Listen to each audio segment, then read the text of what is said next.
Hey, what's up? Zach King here with a Final Cut Pro slash Soundtrack Pro tutorial. Today I'm going to be showing you how to do some time stretching, and this is a very applicable audio lesson for most of you. This tutorial was brought to you by editorskeys.com. Go ahead and go over to their website. Right now we're actually doing a giveaway as well. You can enter a contest and you have a chance of winning some awesome gear from their website. That's editorskeys.com. So most of you probably don't have the luxury of hiring a composer to write some music that fits perfectly within your timeline. So in this case, I want some music that starts right after this flashback. It starts right here and ends right before this AT&T logo comes in at the end.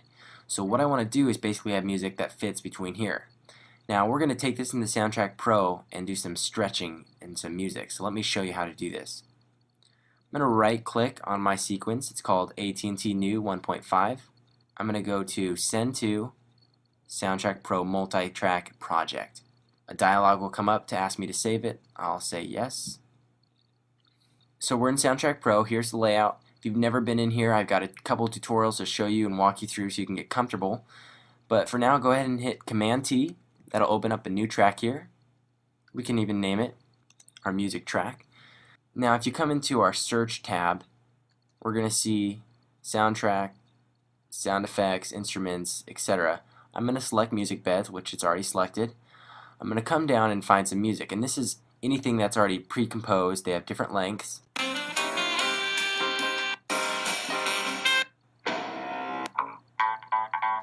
Okay, so I'm going to come down. I've got a song here I want to use. Greasy Wheels. This is a short, medium, and a long. I'm going to pick the long one, drag it in here, and I want the music to start after this flashback. You can see the video over here. Now I'm going to begin our music right during the middle of the flashback here, this last scene, and I want it to end at the AT&T logo. Not quite, so we need about 2 or 3 more seconds. You can see our seconds up here. This is 45. Since I need to fill in the few extra seconds, I'm going to make sure this is selected. You can see it's darker green. I'm going to go to Process, Time Stretch. Now I'm going to hit seconds. We could also do this in time code, frames, dropped and non-dropped frames, and then percent.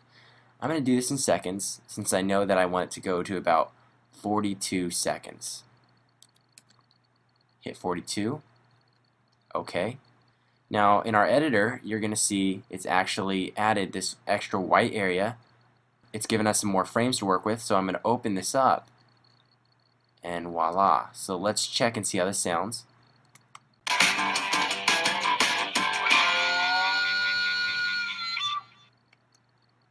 Nice. So it's added that, and you might be able to tell a difference, maybe not, but if we come down to our Actions tab, I can unselect this. Here's what it sounds like without it.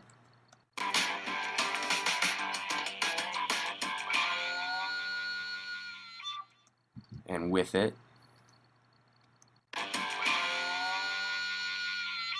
So what it's done is it's actually slowed down the tempo without changing the pitch. The pitch is the tone of the notes. So the notes are all the same, but the actual tempo slowed down.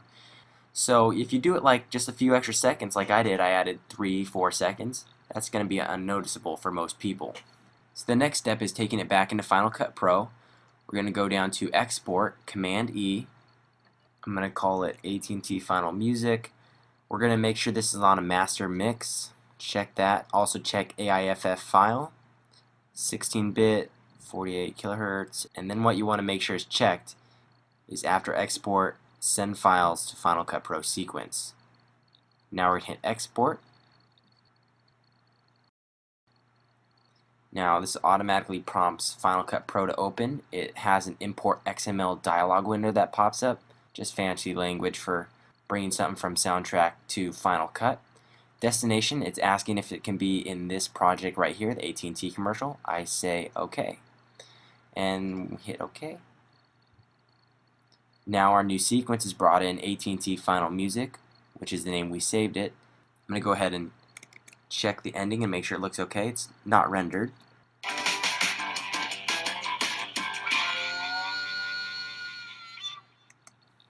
Good. All I have to do is render this out. It automatically bumps by default audio track 1 and 2 for the music track that was brought from Soundtrack Pro.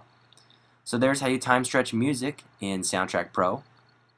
Make sure you check out editorskeys.com and also check out the contest giveaway that we're doing right now.